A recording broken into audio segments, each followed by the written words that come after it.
So I will do a quick overview of what we have been talking about the past couple of weeks. So for your regulars, next week, I'm going to have one of y'all do the quick overview for the whole group, right? But we are here. We are talking about how do we age with a healthy brain, age with our brain intact, optimizing it.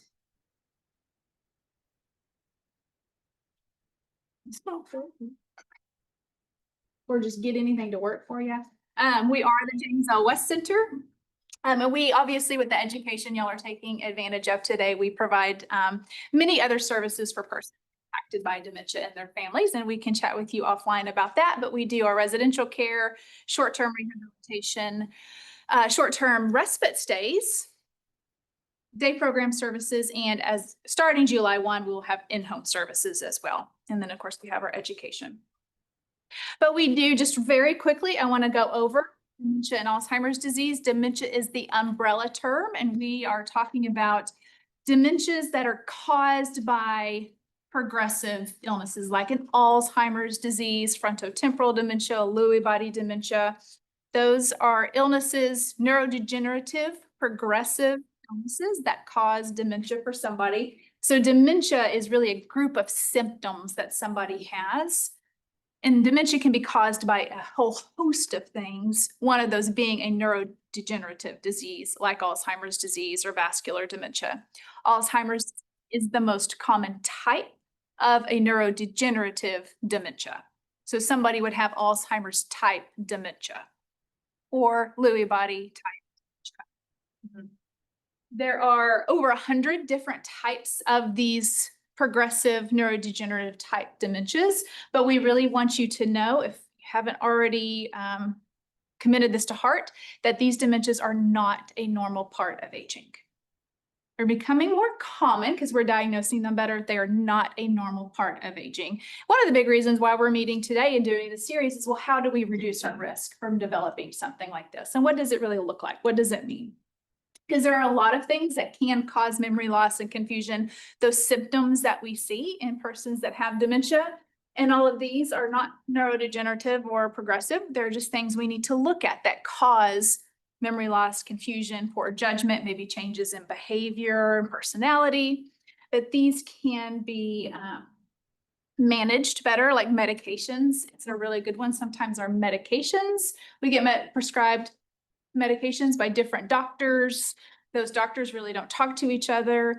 And then we self-prescribe medications, and those medications can wreak havoc in our system if we're not careful. And it can cause symptoms of confusion or not being able to do activities like I used to, or some memory challenges.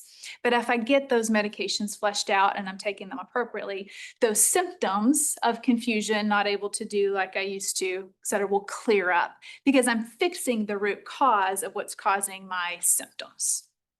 Now, if the root cause of what's causing my symptoms is an Alzheimer's disease, there are treatment plans and things we can do to help persons live really well with that disease, but unfortunately we cannot cure or stop or prevent those types of illnesses or chronic conditions.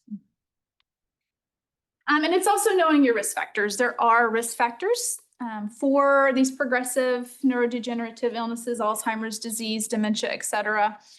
Age is our number one risk factor. Now, we can't stop the aging process. Bummer.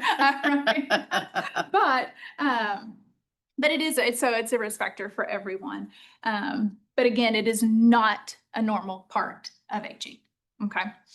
There are some, if it's in your family, if you had a family member, a parent, or a sibling diagnosed with an Alzheimer's disease, or maybe even another type of dementia, it can increase your risk. And this is a very high overview of what that looks like. But it might be a risk factor, but it's not deterministic.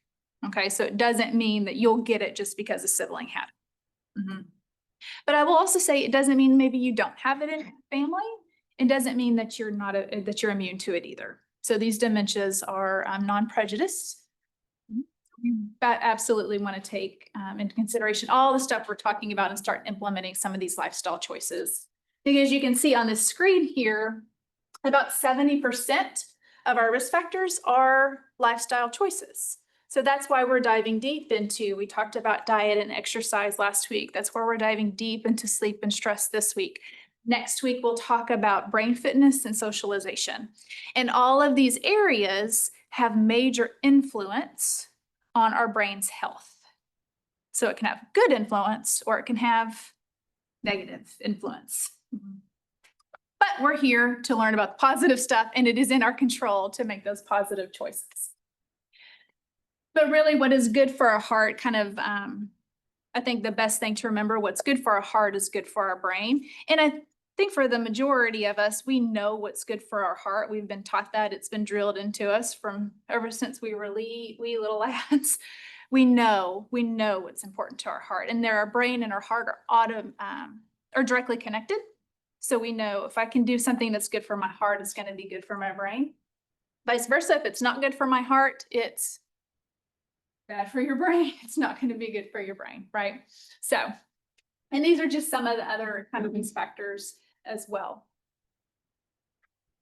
Again, these are the influences of our brain health. Now, other things, we also don't want to smoke. We know that's not good for any parts of our body. We don't want to abuse drugs and alcohol. We want to be very safe with our head. We want to make sure we wear our seatbelt. We want to wear helmets if we're out riding bikes. We want to mitigate risks like that from any injuries to our head. So those are those things, right, that are influences of our brain health. But these 6 areas that we're diving deep into, those have been proven over again. A lot of studies have been shown that if we practice positive lifestyle choices, and even some nuances, like last week in the diet, for instance, we talked a lot about berries. Berries are good for us as opposed to just fruit at large, right? Yeah, fruit's good, but berries specifically, why is that? We talked about exercise, and we talked the importance of cardiovascular and strength training and those mind-body connections and the reason why for those. We'll do the same today for sleep and stress. Head and heart, it's important. Okay, heart, head, health. It's whole body health, and it's whole wellness health as well too. But we're going to start off with our sleep today, and then we'll dive into stress. And let me just ask, anybody here have a hard time with your sleep? Sometimes. Sometimes, yeah. Some people are like every day, always, sometimes, yeah. Yeah. When we do have a hard time with a sleep, whether it's kind of always, I have a hard time with my sleep, or those sometime moments when I don't get good sleep, what happens? I feel like I did today because I woke up at 4:30 and I Okay. had the alarm for 6 and I couldn't get back to sleep. Yeah. So I'm tired. You're tired. Yeah. Mhm. Tired. And when we're tired, everything's kind of impacted, isn't it? Somebody said they can't think straight. Can't think straight. Yeah. Maybe even confusion, migraines. Oh my, yeah. Yeah. Yeah. It can be a precursor to something else, right? Sluggish. Mm-hmm. Yeah. Yeah. Irritable. Thank you. I was going to say, anybody else kind of get like me? Because I'm kind of just like, I get very easily frustrated. Like little things are And big things. Your brain cells don't regenerate when you can't sleep. Yeah. Anybody here have a hard time making good choices when you're tired? Yeah. Yeah. Like, I may not be able to go back to sleep, but I'm going to lie here in bed instead of going for that walk. Or berries, fruit for breakfast. What about pancakes and whipped cream? Sounds better. I mean, right? We just have a hard time making better choices. Donuts. Yeah, exactly. It's a hard time. And sleep, there's a whole science to sleep that we're still learning a lot about. And we're not, I think scientists would even say, I'm not entirely sure why humans have to sleep, or animals for that factor. We're not entirely sure why, but we know just by experiencing when we have lack of sleep, how important sleep is. And as we get older, a thing about sleep is sleep becomes a little bit harder. It's common, not for everybody, but it's typical. And we'll talk about what some of that stuff looks like. But our circadian rhythm, so we're talking about our sleep-wake cycle, this internal body clock, their circadian rhythms, all of these things. And this is our 24-hour clock. So our circadian rhythm is measuring our 24 hours of our time. And it really has to do with the cycle of our rest and our activity, or rest and we're awake. And there's a whole cycle to that. And it's important in both our brain and our bodies are maintaining and managing and making sure that our week cycle or the circadian rhythm is in sync. When our internal clock, or our internal clock, this circadian rhythm tells our body to wake, tells our body to sleep, this cycle, it also is doing some other stuff for us. It is affecting other stuff like our hormones, our digestive system, our metabolism, our body temperature. So it's also kind of regulating these other systems within our bodies. This sleep-wake cycle. And most people's circadian rhythm is automatic, which is great. You don't have to think about it, right?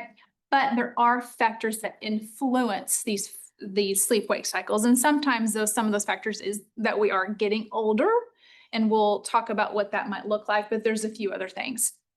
But I want to say that light and dark have effects on our sleep-wake cycle.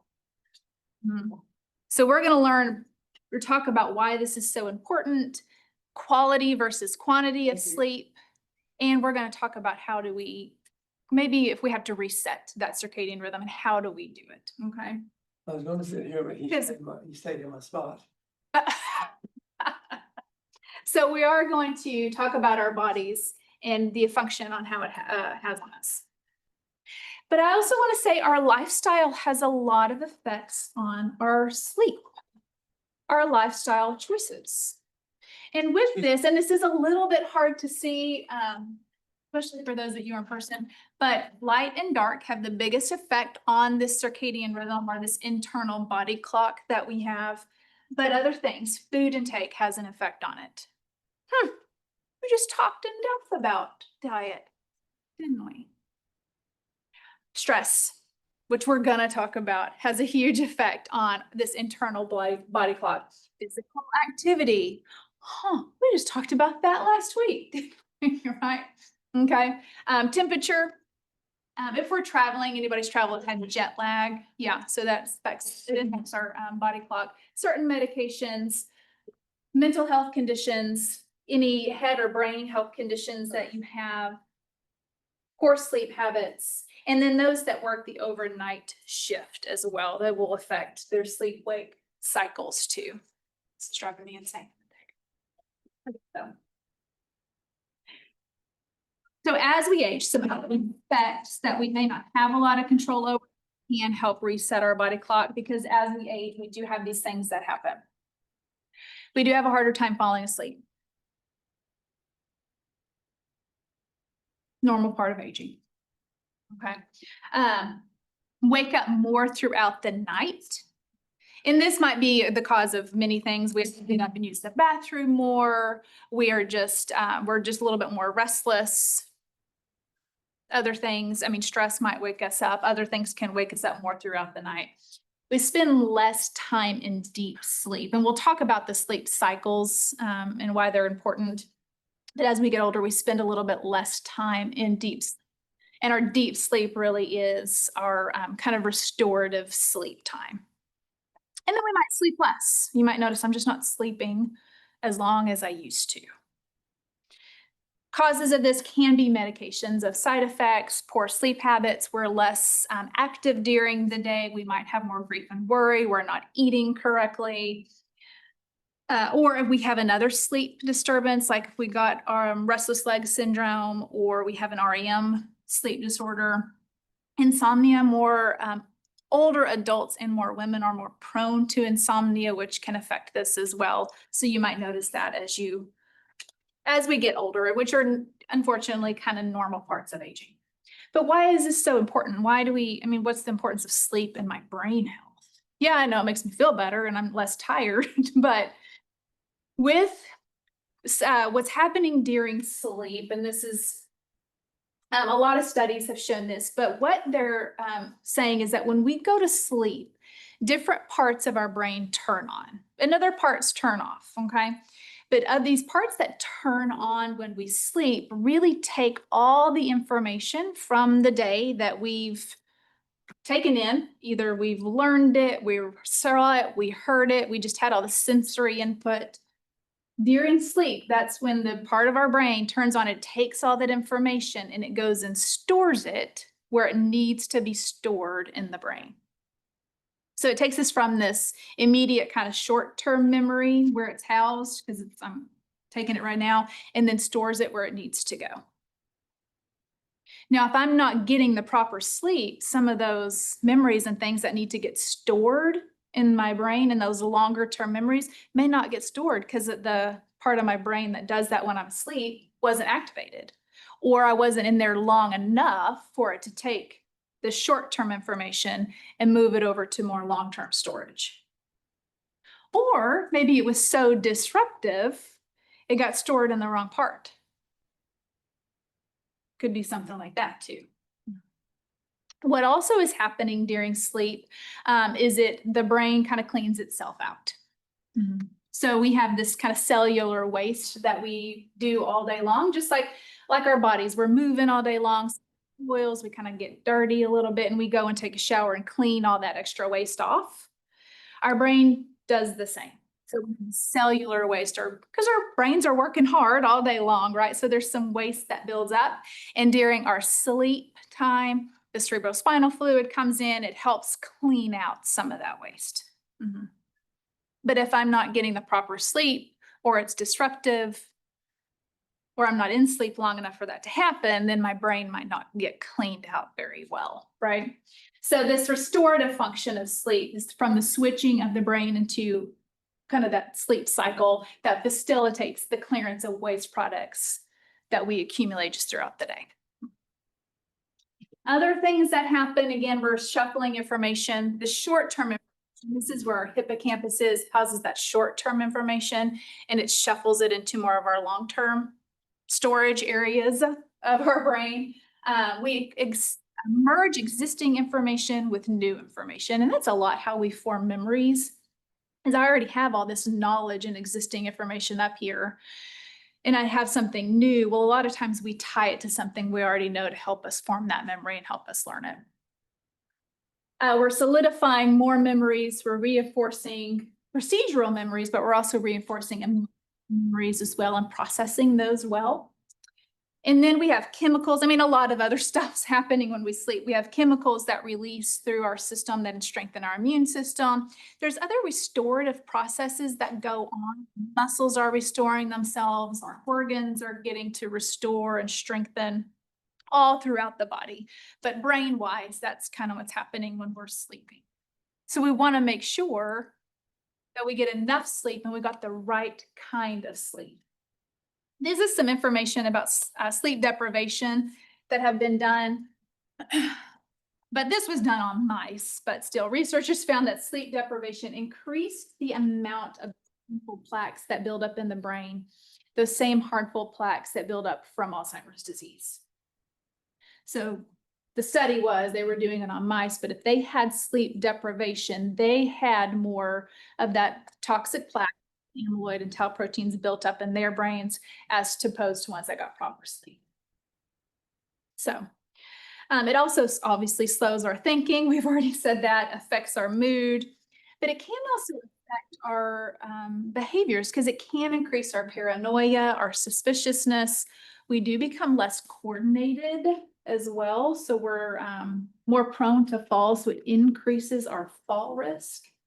Because our brain and our body our brain's moving slower, so it can't react as fast as we want it to, especially if I'm trying to catch myself from a fall.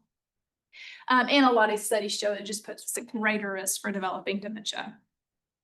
Also shows to increase the inflammation throughout our bodies. So this is increasing our risks for other illnesses like heart illnesses, diabetes, stroke, cancer, because the whole body inflammation is increased when we have sleep deprivation.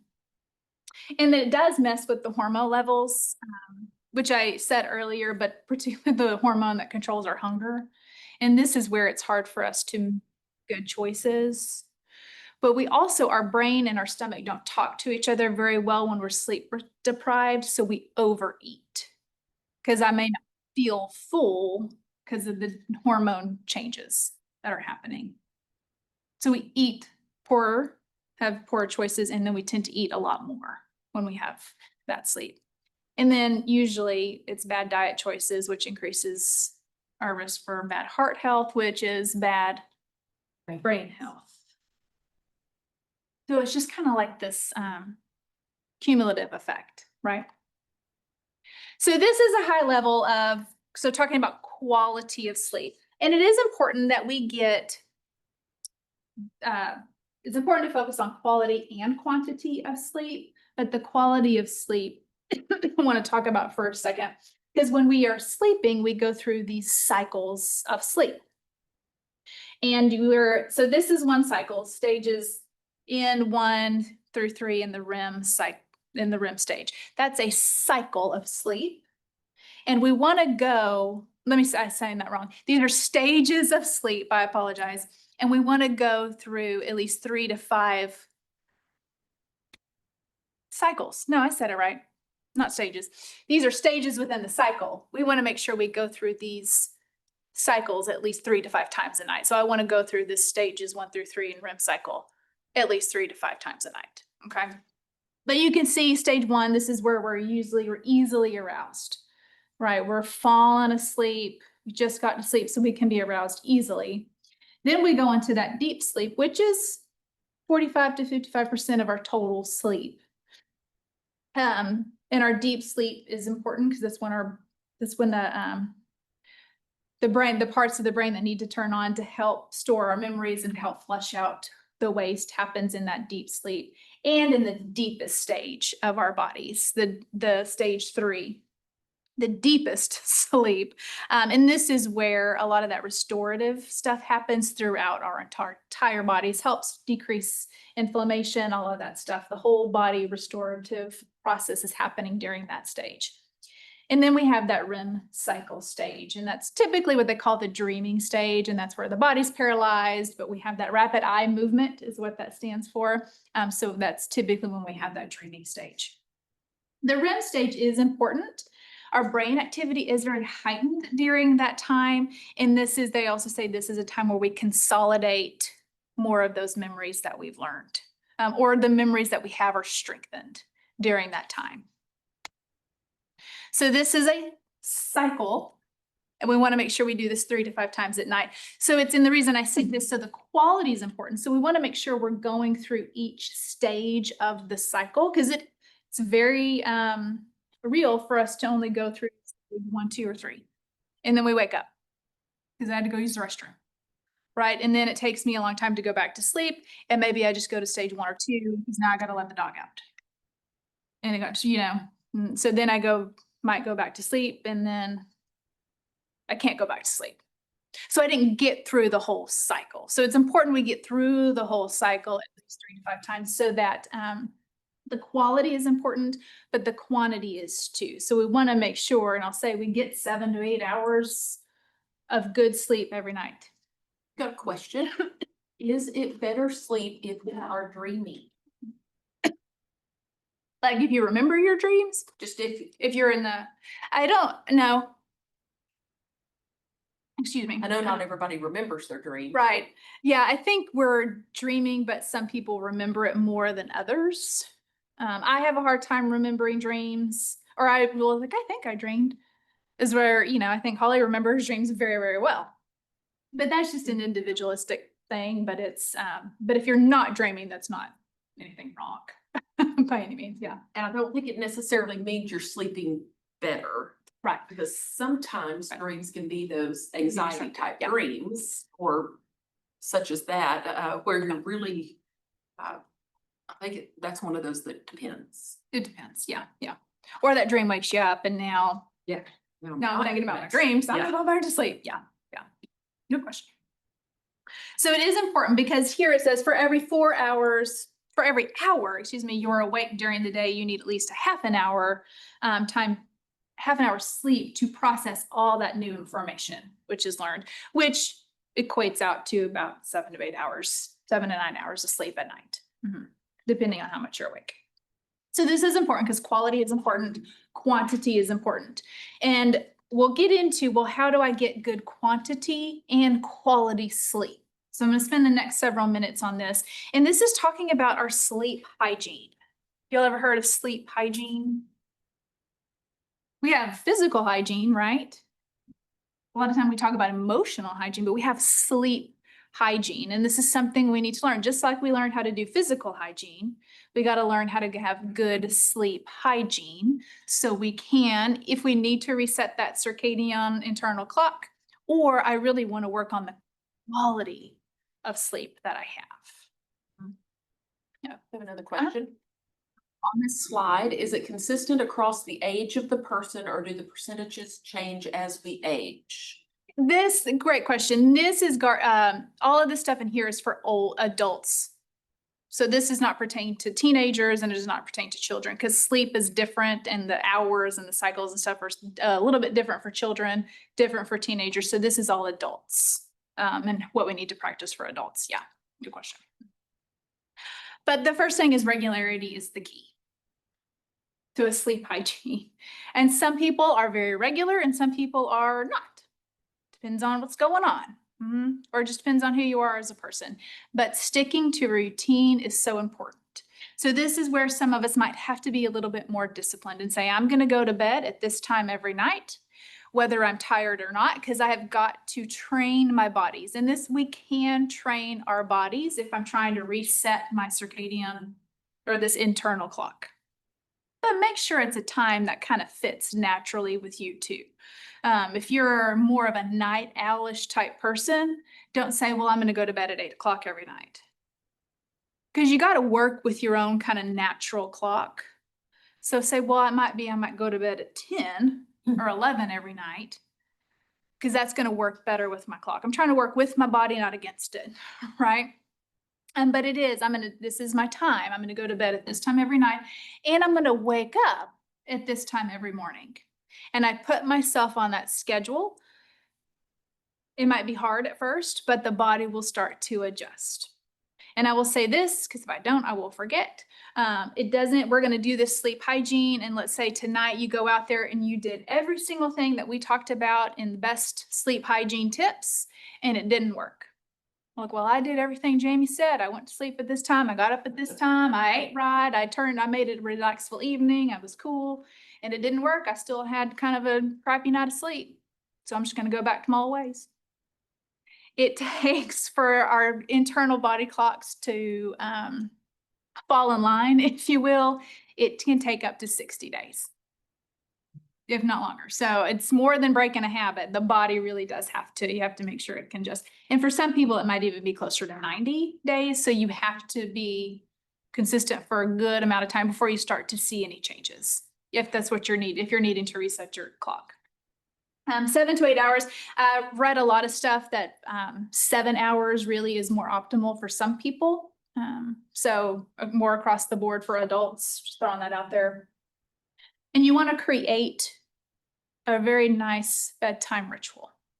So, and this is going to look different for each person, but a bedtime relaxing ritual may not be watching the 9 o'clock news because that's not relaxing.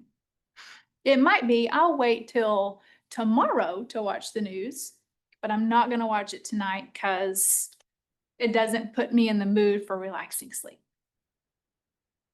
Something that is relaxing. And then we also have rituals. Like I know I will go around and I'll make sure all the doors are locked. And sometimes I do it twice. Sometimes I don't remember if I did it the first time. So I'll go around and make sure all the doors are locked. I make sure I know where my cat's at. I have these rituals that I want to do. And so we go ahead and get into these rituals, but that starts to train the body. When I start to go do those rituals, it's training the body and the brain to say, okay, well, I'm getting geared up to go to sleep. I'm getting ready to go to sleep. Turn off all electronics at least 30 minutes before you go to bed. If you can, do it an hour before.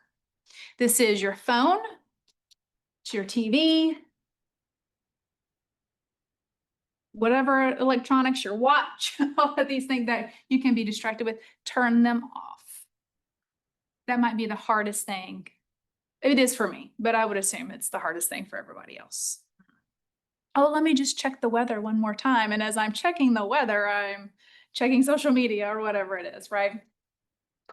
At least 30 minutes if you can do an hour. Watching what we eat. We don't want to eat a big heavy meal at dinner really generally anyway. But in particular, let's say you do a late night or a snack, make sure it's not going to give you gas or it's going to give you heartburn or it's too, what's the word, indulgent, like rich, you know, or there's caffeine in it. And sometimes we might have to back off our caffeine like earlier in the day. Now I can drink caffeine until like 3 p.m. But as I get older, because our bodies don't metabolize the caffeine like it used to, so the caffeine stays in our system a lot longer. So that might be why we're not going to sleep as well, because the caffeine's still in my system, because my I'm not metabolizing it like I used to, so it stays in there longer. So it might be, well, now I've got to finish my last cup of coffee at noon instead of 3. So it allows my body to get that stuff out. Turn off the lights. So this is turning down the lights. It's just setting the atmosphere because your brain is going to start taking in these cues of, well, it's time to relax. It's time to wind down. And light, I said earlier, light is one of your biggest influencers on your circadian clock. So the light and the dark. So we want to make sure let's turn down the light so the brain starts to clue in to, oh, okay, well, it's dark outside. What also happens when the brain's not getting light, and it's several hours into this 24-hour clock, it starts to release melatonin. And melatonin is a hormone that our bodies naturally produce, and this promotes sleep and it helps us stay asleep longer. As we get older, our bodies do not produce melatonin like it once did. So we have to train. So our brain needs to see darkness. It needs to stop seeing light. It starts to produce that melatonin as well. So we might need to turn down the lights. We do want to avoid alcohol. Some people, well, I'm just going to do a little nightcap to help me go to sleep. Alcohol will make you sleepy and it might help you go to sleep, but alcohol will always disrupt your cycles. So it generally will wake you up early in the hours and it will not allow you to go through a full cycle. So it's going to disrupt that quality of sleep, even though it might help you go to sleep. And usually is not good for your sleep health. Sorry. And if you already have, and if you're doing like sleep apnea, or you've got a CPAP machine, or you're already, or you might need to talk to your doctor about getting diagnosed or seeing if you have another sleep disorder, so you can get on the right treatment for that. And you can also use technology. Now I have on here, because the Fitbits or sometimes Apple Watches, or there's those Aura rings now that can help you.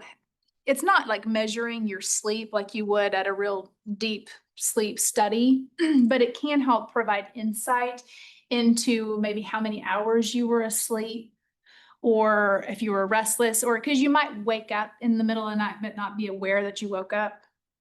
So it can kind of help measure if you have any disruption in sleep. So it provides insight into your sleeping habits that you can go back and talk to a doctor about if you really are having some challenges with it.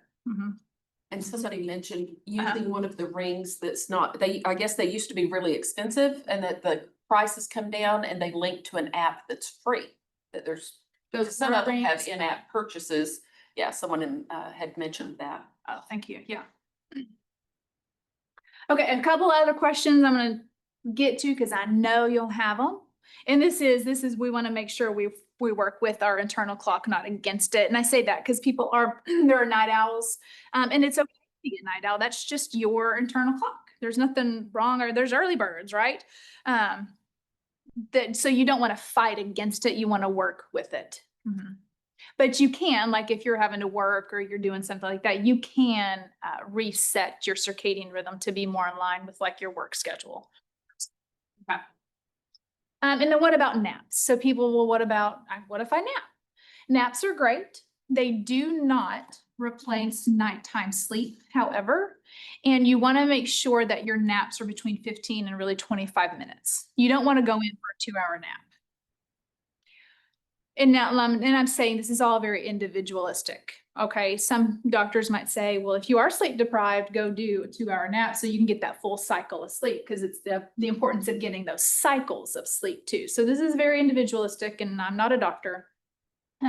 But across the board, and typically naps are good, especially when we hit that dip, because it can help refresh us, but you want to make sure that it is just a short nap, so it doesn't disrupt your sleep later on. Okay, so what we want to do and what we want to focus on in the next couple of minutes are the sleep hygiene. So sleep hygiene really is a day process. And the important part of this is that light and dark factor. So when we wake up, let's say I'm going to do this, I'm going to go to bed at 11 o'clock every night, and I'm going to wake up at 7 every morning. That's my time frame, and I'm going to stick to it. Well, when I wake up every morning, the next most important thing after getting to that regular routine is to get sunlight. So this is where that light comes in. So my brain needs to see, my eyes, the retina is going to take in the sunlight. So my brain starts to reset itself. And I need to see that sunlight. More best practices would be to go outside and your body absorb the sunlight. So within 30-ish minutes when you wake up, we need to get some sunlight either into our eyes or into our bodies. If you can't do the natural sunlight, that's great. And this is opening up your blinds, looking outside, as opposed to immediately, I don't have it, but immediately looking at your phone, go look outside. So another great tip is don't look at electronics until 30 minutes, if not, if you can wait an hour till after you wake up. So we're seeing sunlight. It's also really good for your mental health not to look at your phone or your computer or the news immediately when you first wake up. Okay, give it 30 minutes to an hour. If you can't get natural sunlight for whatever reason, or it's real cloudy, you can do artificial sunlight through Happy Lights, and they make those, you can get them on Amazon, whatever it is, and you can do that. Or if you live in a part of the country where it is more cloudy, those Happy Lights help. But that helps the brain reset. So I'm getting that light early in the morning when I wake up, within 30 minutes. And then we want to make sure that we exercise. Now I have it in the morning section, but I want to say whenever you're going to exercise is a great time to go exercise. Right? But you just want to make sure that you exercise, but give yourselves at least 2 hours before you go to bed for your body to start to wind down. Okay. During the day, we want to get outside again if we can, but we also want to move more throughout the day to get our bodies up and moving, getting this energy out of us, metabolize some of these things that we've taken in. We want to stimulate our brain also. So physically, we want to stimulate ourselves. Mentally, we want to stimulate ourselves too. Okay, we want our brains to work on something. And this is not just watching TV, but we need to get out and stimulate our brain. We'll talk about that next week. Preferably, we're doing something with a friend. We're going out and doing something that we enjoy. Maybe it's a mindfulness exercise. Let's say we go for a walk and we're just very mindful about the sounds. I was doing this the other day, just now, the sounds of summer. My husband made fun of me when I said that, but I love to hear the frogs and the cicadas, and to smell, you smelling different things, but taking in those different senses as we're out and about and being mindful about what's out there. Feeling the sun on your skin, being grateful for the shade, things like that, right? So, and then in the evening time, we do want to watch what we're eating throughout the whole day, right? But we want to make sure not stimulants or things that are going to cause spicy or acid reflux or something like that. And then create a restful bedtime. Oh, I'm getting ahead of myself. Oh, using your bed for sleep. So this is using your bedroom. So this is also training our brain, that our brain, when I go to my bedroom, my brain knows what I'm supposed to do in this room. Like when I go to the bathroom, my brain knows what I'm supposed to do in that room. When I go to the kitchen, my brain knows what I'm supposed to do in that room. It's the same for the bedroom. So we really only want to use our bedroom for sleep or for sex. Okay. We don't want to use it to do our work. We don't want to use it to watch TV. we're using it for those two purposes. So my brain knows what to do when it goes in there and it starts to set itself up for that. We're kind of talking about that in the chat where somebody had asked, the minute I lay down, my brain comes on. How do I do? And so we've been saying in the chat that it takes time. You create a routine. You're doing self-talk. You start with some deep breathing exercises. You do some guided imagery. You use a sound machine. Yeah. Like you had mentioned, the sounds, and it's training your brain that it is sleep time. Mhm. Because right now it's trained to, it is worry time. If you're doing it every single night when you lay down, then your brain is trained to, okay, time to worry. When we need to train it back to, okay, time to sleep. Yeah. Yeah. It can be diffusers where I'm gonna have my lavender going in my diffuser, or the spray on your pillow. Those type things are out there as well. Yeah. And there is, I'll skip ahead, but I'll come back, but there are 3 things here. So Holly mentioned guided imagery. So I'm going to a special place in my mind. And this might be the clouds where I'm sleeping. It might be a nice, it might be the beach, whatever is relaxful. I'm going to a soothing, relaxing time in my mind, and I see it and I smell it and I hear it and I'm there. Because my brain has to think about that. And when things do pop into my head, like worry or what I got to do tomorrow, acknowledge it and say, that's okay. But right now I'm going to put you on the shelf and it's going to be there in the morning. I'll come to that shelf in the morning. Because right now I'm going to the beach or whatever it is. Meditation, same thing. You're focusing on your breathing. Maybe you're focusing on like an affirmation you tell yourself, or it's a prayer or whatever it is, but you're focusing on that and you're breathing and you're relaxing your body. And then there's progressive muscle relaxation. So it's the tightening and the relaxing of muscle groups. You can do large muscle groups or you can do small ones, but it's like if you, tighten your shoulder muscles up to your ears, you tighten, and then you just relax. And then you can feel, and really trying to feel, oh, I can feel the relaxation and I can feel the blood flow through those muscles. It helps the body become more heavy and then your mind's also thinking about this, not something else, right? So I will say at bedtime, you want to ease into sleep. Give yourself time to ease into that sleep. That's why we're turning off the electronics. That's why we're doing something relaxing. It's not the time to do our taxes or balance our checkbook or whatever it is. It's something that relaxes. It might be reading, it might be cross stitch, it might be stretching, whatever it is. But we turn ourselves off and get ourselves into this bedtime sleep time. And then if we go to bed and we can't fall asleep within 30 minutes, get out of bed and go do something relaxful, because bed is for sleep. So if I can't fall asleep, I'm starting to be anxious and mad. Like, well, I don't want to do that while I'm in bed. So I get out of bed, I go do something relaxful over here, maybe in a chair in another room. And then when I get tired again, I come back to bed. Okay. And then if you still can't sleep, there are these non-drug approaches. I will say real quick, and I'm out of time, sorry, Holly, but I just want to say this because, again, I am not a doctor. And if you use any type of pill over the counter, or you talk to your doctor about it, the only reason I put this up here, because a lot of people will self-prescribe sleep medications. You go over the counter and use them. The best way to get good sleep is the meditation, the guided imagery, the progressive muscle relaxation. Those are going to work better than these anyway.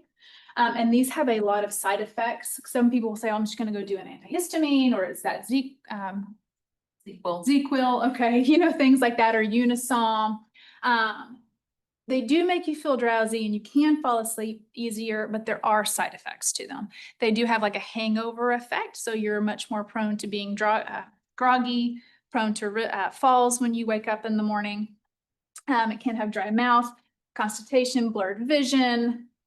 And for a long-term use, they have been linked to increase in dementia. So these are just kind of I would rather you please try all these other good sleep hygienes. And obviously you need to talk to your doctor about this anyway. And if your doctor does put you on a medication, those medications are for short-term use only. They're not to be on them and be on them for the rest of your life. Because that has a side effect too. They really are just to help you get back into your routine. So you use, if your doctor prescribes them, you use them with this good sleep hygiene for a number of days that you come off of them, but you continue the good sleep hygiene. And again, it can take up to 90 days for you to see the benefits of that. And taking care of any other medical problems that you might have that can contribute to poor sleep as well. And those are listed there and then on those next two slides. But when you're stressed, you can go to sleep real easy, right? No, that was a joke. You cannot. So stress does play a big factor into it. So Holly will share with you about how to get rid of all of your stress in one fell swoop. Wow, I am Oh, wow. really wealthy. Answers. False statement, false statement. All right. So another thing that with sleep, keep in mind, we've got links between sleep apnea and dementia. People who don't treat their sleep apnea came up in the chat. So how do I get somebody to go and have a sleep study? One of the best ways to talk to someone about anything is to start talking about yourself. Make it about you first. You know, I've been having some trouble with sleep. I've been looking into a sleep study. I was thinking that I might, have you been having any, that type thing? But keep in mind what's happening with sleep apnea. We're not breathing. That's what's happening. So we're not getting oxygenated blood up to the brain. I know those CPAPs are a pain. I wear one myself. But now I've been wearing it for so long, I can't sleep without it. I really can't hardly sleep without it. I got down to Austin at one of our conferences not long ago, forgot my travel CPAP. First time I've ever done that. I had somebody bring it to me because I propped myself up on pillows and then would wake up because that's what we do when we've got sleep apnea. So take care of your sleep. Take care of your sleep. All right, let's move to stress. Because none of us are here because we've got any type of stress. So we've heard of that fight, flight, freeze whenever we are under stress and our bodies can start to dump a lot of a hormone called cortisol. There's a fourth one that's called fawn. We'll talk about that one. But anything that we see as a challenge or a threat, that's what we perceive as stress. And everybody's is different. So I could say, if I'm in a room full of healthcare professionals, at a conference, and I say this date, March of 2020, it's like the air comes out of the room because of the gasp. Because that's the pandemic. And when you were working in healthcare, I mean, it made a difference to everybody. But those of us working in healthcare, especially in memory care, which had those highest shut down, we were shut down. And everybody takes a gasp, and I cause people to go into fight, flight, freeze sometimes, I think, just by using those couple of words. But you may have right through March of 2020. You may have even had to stop and go, what's she talking about? March of 2020. What is that? Because everybody's is different. You know, I could mention the word tornado. And some people go, okay, yeah, tornado. But if you've ever lived through a tornado, lost your house to a tornado, you're going to have a different reaction or response to the word tornado. In fact, it might make my heart start really beating just thinking about it. For other people, it's just a word. That's stress. Think about those of you who are taking care of somebody who has dementia. Early in the disease. This is one of my favorite parts of support groups. Early in the disease, we can get bent out of shape about some of the stuff that later in the disease we're laughing at. I can't believe I lost sleep because they wouldn't take their shoes off when they got in the bed. Now I just wish they'd get in the bed. Where it just becomes not a big deal. So they're in the bed with their boots on. Who cares? But early in the disease, I was really upset about that. But now I'm not. It's not stressful at all. I just try and get them in the bed. So if our bodies react mentally, emotionally, physically, we even have behaviors based on stress. So these pretty much define themselves. Some of us, and this can go back to our families of origin, how we were raised when you study fight, flight, freeze. Were you the one in the house when there was some turmoil going on that got into that fight position? I'm going to have an argument. Maybe you were raised, we've talked about emotional hygiene, we talked about sleep hygiene. Did you watch people around you who were, they just like to fight? If there was something going on, they were fighting. Then there's the flight. Uh-oh, confrontation, I'm out of here. There's people that do that. And then there's the freeze. I don't know what to do, and I stop. But the fourth one's called fawn. And the fawn is the one, it's just like a fawn, a baby, F-A-W-N, a little baby deer. It's like a people pleaser. This in the children are the ones who, or abusive relationships. They need, it's the mama or the daddy that's, let's say, they're physically abusive to the kids, but that child will cling to them because they need them. So the fawn is the, I'll do anything to make you stop acting that way. And we can carry that into our adult lives. Let's look at what happens whenever we dump that cortisol, that stress hormone, and we want to do everything we can to keep from dumping that hormone, that stress hormone. And when we're living with dementia, when we've got a loved one living with dementia, we can get to where we live in this state. But what happens whenever we live in this state? Blood pressure's going up, that cortisol, which also adrenaline dumps, goes up, which means our heart rate goes up. Look what happens to our breathing. It becomes really rapid and shallow, and we start to sometimes pant. And all that breath's just going right here. It's not even coming down here. How much oxygenated blood am I getting up to my brain? Not a whole lot. That's why I can hyperventilate. And our digestive system shuts down. Because if I'm in fight, flight, freeze, fawn, the last thing my body needs to be doing is digesting food. So my digestive system shuts down. This is why so many people that are caregivers have what's called IBS, irritable bowel syndrome. We start having physical stomach digestive issues because of the stress hormone, because it shuts it down. And then we have diarrhea, we have constipation, we have diarrhea, we have constipation. And it's because we're dumping cortisol. Muscle tension goes up. We talked about this a little bit last week. We talked about it in support group last week too. When I'm walking around and I'm so sore, we talked about it Saturday in our grief group. Why am I sore? I haven't worked out.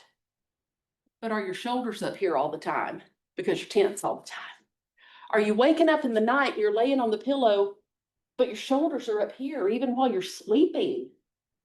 We carry a lot of stress in our shoulders, the upper part of our back. So if you're sore somewhere and it's not because you've added some extra minutes to your workout, is it because you're tense? What about your jaws? Are you gritting your teeth?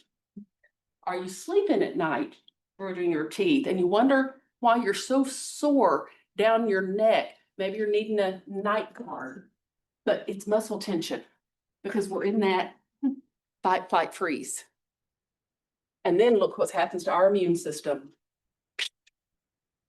And we wonder why we can't get over this cold.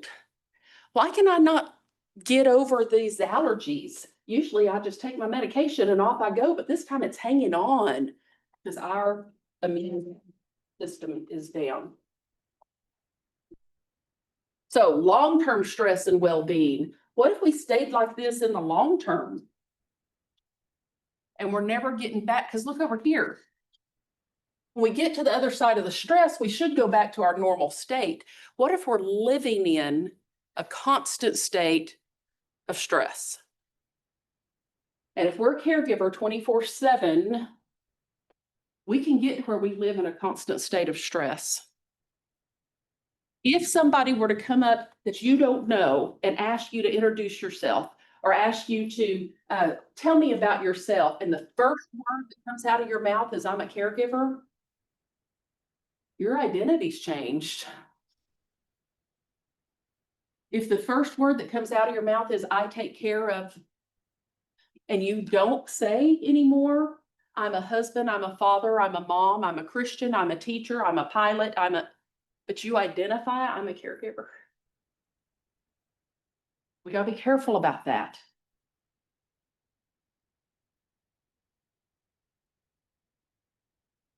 Let's look at some of these warning signs. I'm not gonna ask anybody to raise their hand. Those of you that are in person, if you've got this paper and you've got a pen, and I won't come around and look, I promise.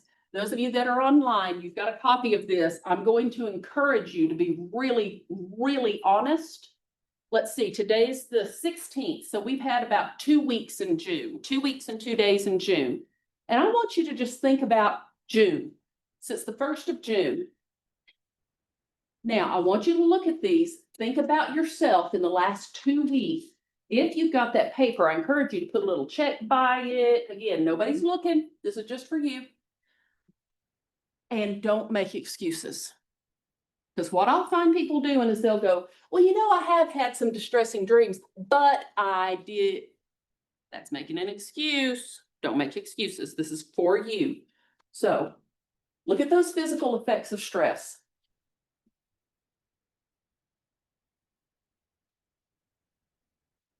Dizziness. Think about why that is. Sometimes it's because we're taking those little shallow breaths all the time. Sometimes it's our blood pressure. Sometimes it's because it's our blood sugar. Look over here under cognitive effects. We start having forgetfulness. We start having memory issues because of stress. Memory impairment, decreased concentration, confusion. I'm dropping things. I'm tripping.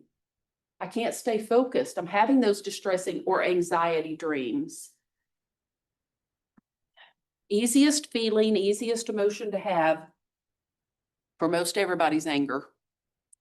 And we can become angry. We can become bitter. We're taking care of somebody with dementia, and we can get into a blame game where we start to blame other people.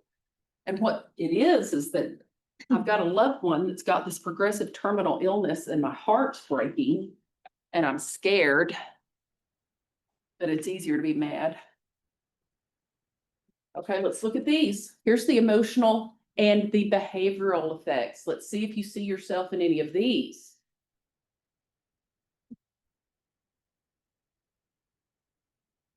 And if you say that you're not having any of these, I'm just going to come right out and say it. You're not telling me the truth. If you're a caregiver, because if we're taking care of somebody with dementia, if we've got someone we love that has dementia, it goes hand in hand. Now look what we've got up here. Grieving is part of caregiving. That's why we have that second Saturday support group that met this past Saturday. We grieve before they die. It's a different kind of grief after somebody dies. That's called conventional grief. But when we have somebody we love that has a terminal illness, we're doing something called ambiguous grief. Ambiguous grief. We're mourning the loss of somebody who's still alive because they're changing. We're mourning the loss of the relationship the way it was because it's changing. Then we've got another type of grief we're going through. It's called anticipatory grief. It's the future. What's going to happen? How long is this going to last? It's two different kinds of grief. And grief, part of grief is depression. Part of grief is anxiety. Part of grief is guilt. Now, what I encourage you to do, we talk about the 3 Gs. We talk about this in support group a lot because people will come into support group and they say, I just feel so guilty.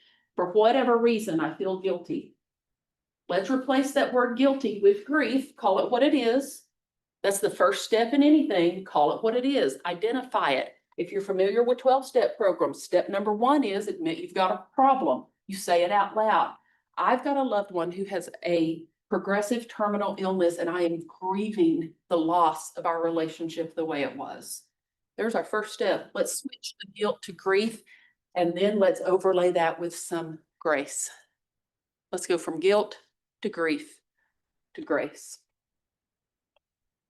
All right, then what can we start to do? Our eating habits changed. We talked about diet. We can self-medicate. We can become hypervigilant. We can have relationship problems. It's all because of stress.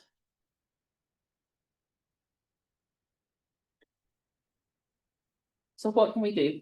We've got limits. I hate to tell you this, but all of us have limits. Whenever we teach our dealing with dementia class, we've got a great slide, and it's Superman, and he's standing there in his pose with his big S, but you know who's right behind him? The entire Justice League. And it says, even Superman needs some help, because he's got the Justice League with him. We've got to have help. We have to. We've got to have a team. And so many times we'll say, but I don't have a team. You do have a team. We're part of your team. We're part of your team. Your family's your team, your neighbor's your team, your doctor's your team. You've got a team. You just got to find it. You've got to, your pharmacist is your team. You got to find your team. Keep it simple and sane. We'll add another S. Keep it super simple and sane. Make lists and do what's written on them. We can get really good about making lists, but are we doing anything with the list? I've got lots and lots of lists. It sometimes feels good just to mark one thing off that list, doesn't it? Got up. Wow. Brushed my teeth. I did it. I'm up. Being kind to yourself. Reflect on rewards. Practice that state of relaxation regularly. We've already mentioned some of them because we mentioned the progressive muscle relaxation. We've mentioned guided imagery.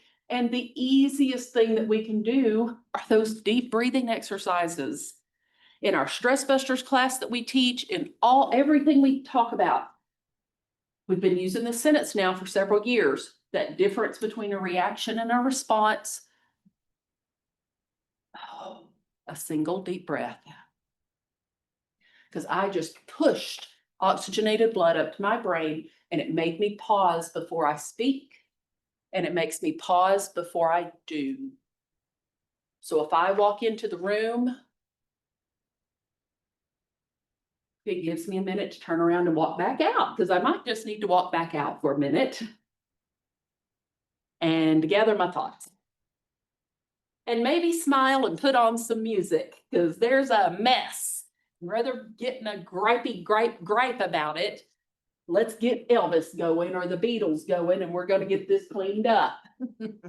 So meditation, if you've never tried meditation, and some people can get a little bit spooked. They hear the word meditation. If you need to, call it quiet time. Call it whatever you need to call it. It's just a time to reconnect. It keeps us mindful. It keeps us in the present. I've been teaching a whole lot of grounding exercises in the past week. People who are having these high stress episodes, things are happening. They're going, I'm having a panic attack. I get to where I can't catch my breath. What if we could stop just a minute, make sure we got both feet on the ground, take a couple deep breaths, and just kind of reconnect to right now in this place. There's an exercise that's a 5, 4, 3, 2, 1 exercise, and it is where you ground yourself. You've got both feet on the ground, and then you stop for a minute and you think, what are 5 things I can see?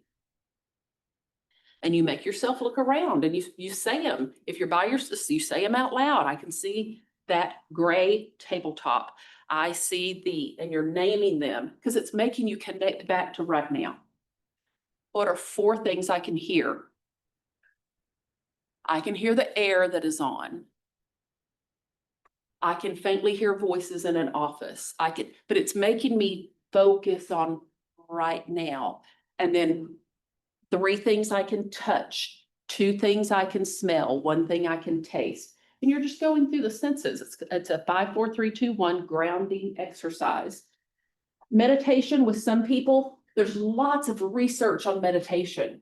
And look at this. 1 or 2 times a day for 20 or 30 minutes can produce effects that exactly the opposite of the body's fight or flight.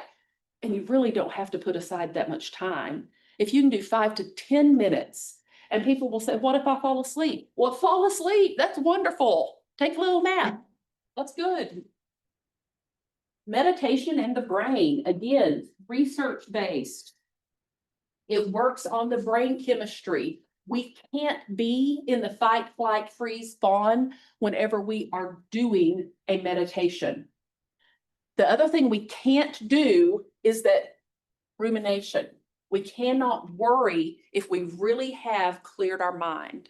If we can do this outside in nature, like Jamie was talking about, when we connect, there is a smell, there is a sound, there is a feeling of that sun on my skin, the birds, and I just kind of disconnect from everything else, even if it's for a few minutes. It really does make a difference. Look at this brain. The baseline brain, and then the brain meditating. Metabolic activity. Red is most active, black is inactive. The one while meditating shows a different pattern of metabolic activity. This shows that meditation doesn't just affect our mind, it changes the way that the brain works. There's a lot to meditation. It's us controlling that fight, flight, freeze. And we do have some control over this. So how do you start it? Again, a lot of people will come up with a phrase, a mantra. I've had folks say they use the serenity prayer. Serenity prayer is always good, especially for caregivers, because think about what it's in there. Grant me the serenity to accept the things I cannot change, courage to change the things I can, and then willing to know that I've got to know the difference.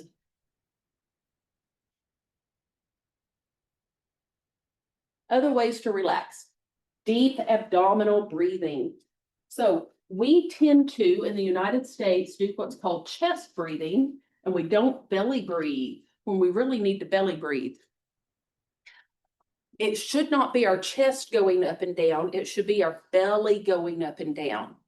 And there's an easy breathing technique. One of them is called box breathing, where you kind of see a box in your mind. And you can also do a 4x4 breathing, where like you're visioning, like you're doing the box. And so I'm going to breathe in, hold as I'm going across, out as I'm going down, hold. And you kind of do that box in your mind. It's called box breathing. And it is making sure, that's why she's sitting like this. This is really good to practice when you are laying down in bed, and make sure that your belly's going up and down. Your belly's going up and down. It makes you take those deeper breaths. Imagery. We talked about imagery, and you can do something like guided imagery. You go to YouTube and type in guided imagery exercises. There's lots of them out there, but you can do your own. Think of a place that you've been where you can, in your mind, because you've got what's called sensory memories. Here's my favorite one. I was at the Grand Canyon in January one year, and I got to see it covered in snow. So I saw something a lot of people don't get to see.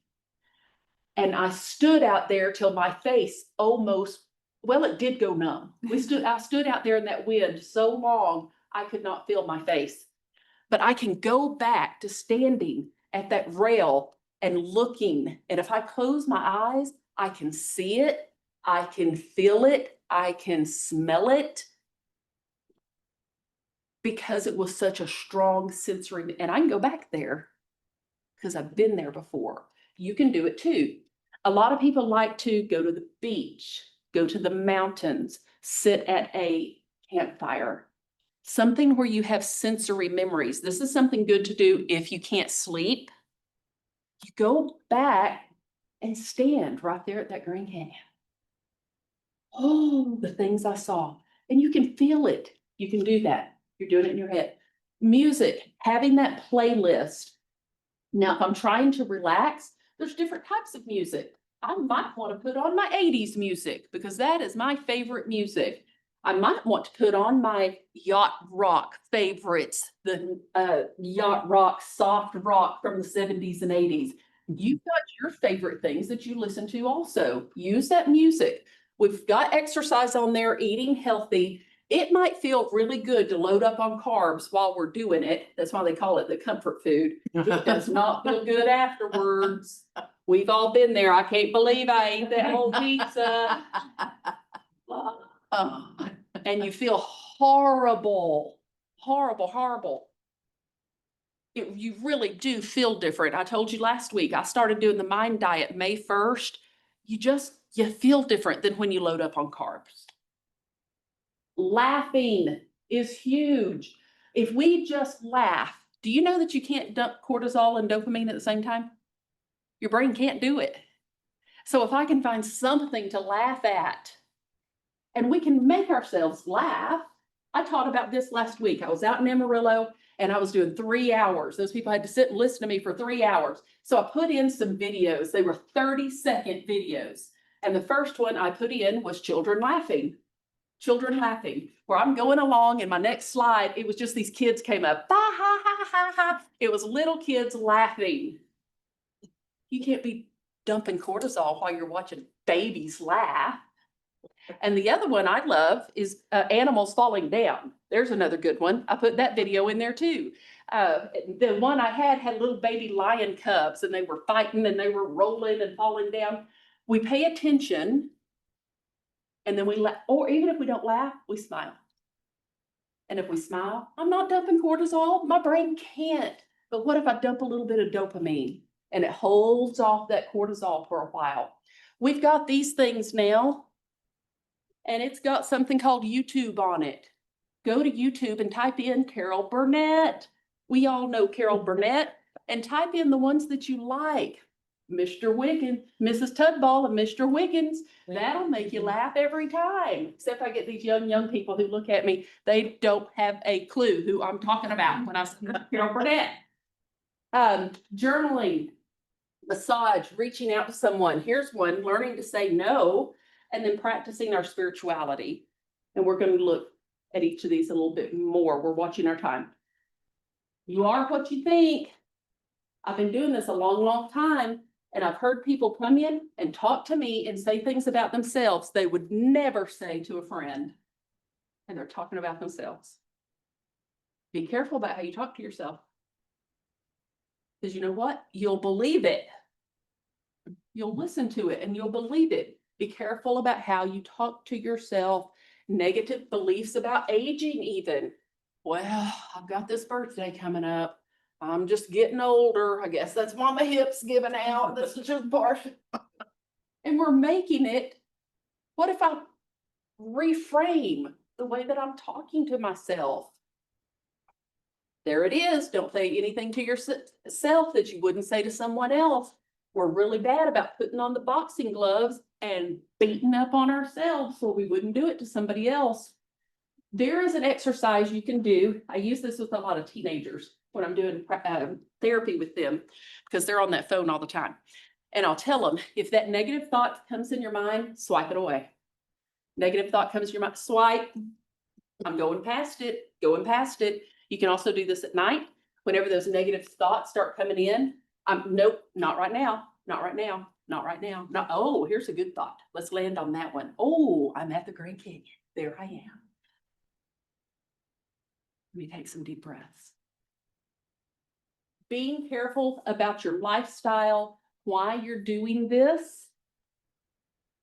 I bet 95, maybe 98% of people, when they get on the other side of this caregiving stuff, they say they wouldn't have missed it.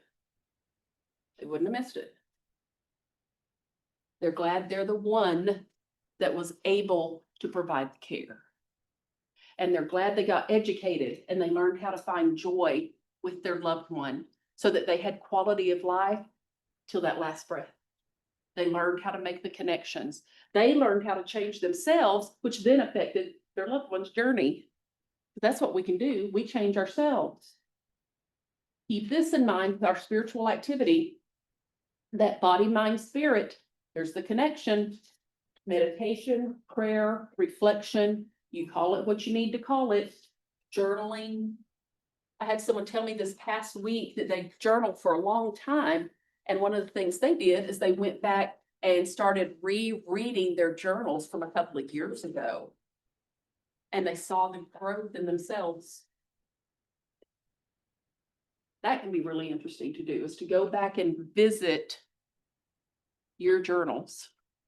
And if you don't have a gratitude journal, this is something else that's been studied, is gratitude. If it's the end of the day, my head hits that pillow, my brain turns on, rather than sitting there and thinking of all the, oh, I didn't, I couldn't, we failed at this negative. Because you know what? Sometimes in that 24-hour day, that, and we talk a lot about our poopapaloozas. Let's say we have a poopapalooza. There's just poop everywhere. That lasted for 30 minutes. It was not the whole day. It was a mess. It was horrible. We dealt with it. We got it cleaned up. And the other 23 hours and 30 minutes were perfectly fine. But I'm laying here thinking about that. When I used to teach school, I had a kid in my last period who'd come in at 3 o'clock and that boy would bark. Yes, I taught middle school. So I had this kid who'd come in and he would bark. And I called his parents and here's the response I got. There's a reason I don't teach anymore. Well, I've taught 20 years. And she said, he's yours between 8 and 3. Thank you. Now I know why he barks. But it was easy to go home and say, I had a horrible day. That kid came in, started barking.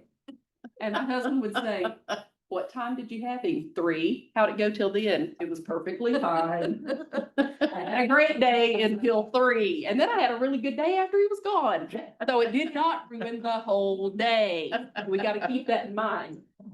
Did it really ruin the whole day? Or was it that 30 minutes? Reframe it. Reframe it. Somebody asks you how your loved one's doing. Here's a good answer. Some days are better than others. Some days are better than others. That's an honest answer. But it's not, well, you know, they've got this progressive terminal illness that eventually they're going to. But what if we could do, we've got some good days and we got some not so good days. Thanks for asking. Here's those tips, kind of as a review. Strive for progress, not perfection. Like Jamie said, we said it last week. Are we going to go completely revamp our diet overnight? No, but could you add those berries? Could you choose the chicken over the beef? Could you not have that second roll? Could those little things add up? With this sleep hygiene, what am I going to do tonight? I'm going to use some of that lavender spritz. I'm going to turn this thing off. You can set it on do not disturb and your alarm will still go off. I discovered that. I thought I had to have it on for my alarm to go off. And I think back when these first came out, you did. But you don't anymore. You can have it on do not disturb and your alarm will still go off. What are you going to do? One thing that's different. And this week, so we talked about diet and exercise. Now we talked about sleep and stress, and they can go hand in hand. Well, when I lay down tonight, instead of getting on here, I'm going to try that progressive muscle relaxation. I'm going to do that sensory, that imagery. I'm going to take those deep breaths. I'm going to go through my gratitude list. And I'm going to come up with 3 things that went well today. The exercise that we teach is called a highlight reel, where you highlight your day. You know what we did well today? We got a bath. Wow, we got in the shower. And we know that's a big day. We get our loved one in the shower, we're having a good day. So there's the first thing that went well. We got in the shower. And then we were able to go outside and sit in the sunshine for a little while, and we saw a cardinal. That was a good day. And then we were playing Wheel of Fortune, and they were calling out letters with me, and I'm going through the day and I'm doing highlights of the good stuff. The good stuff. And we fall asleep to that rather than and then this one, and then rather than do it, and I spiral down. Small changes, sleep hygiene and giving it plenty of time to work. You heard Jamie said, don't go home and do all this and say, well, I did everything Jamie said, and I still woke up in the middle of the night. She doesn't know what she's talking about. You heard her say this takes a long time, and it's not just make or break her habit, which is 28 to 30 days. Because if you've been doing this same cycle for years of getting in bed with the phone, turning on, that doesn't just turn off. We want it to, but it doesn't. Making time for yourself every day. You've done 90 minutes right this morning. What if you kept this 90-minute block? Keep that 90-minute block. Have a variety. It's like tools in a toolbox. That's what this is giving you, is tools in the toolbox. Okay, I'm going to try that deep breathing. But if that doesn't work, I got another tool. I've got me a playlist on my phone. And maybe that's not working. Oh, she mentioned something about Carol Burnett. I think I'm gonna go watch me a Carol Burnett video. It's gonna last about 5 minutes, and I'm gonna dump some serotonin. I'm gonna dump some feel-good dopamine. I'm gonna dump some of that instead of that cortisol. Add variety, keep it simple, develop a plan, talk to the doctor if you develop any problems. Whole person wellness. So we've done diet, exercise, sleep, stress. Next week, we're doing staying socially connected and brain fitness.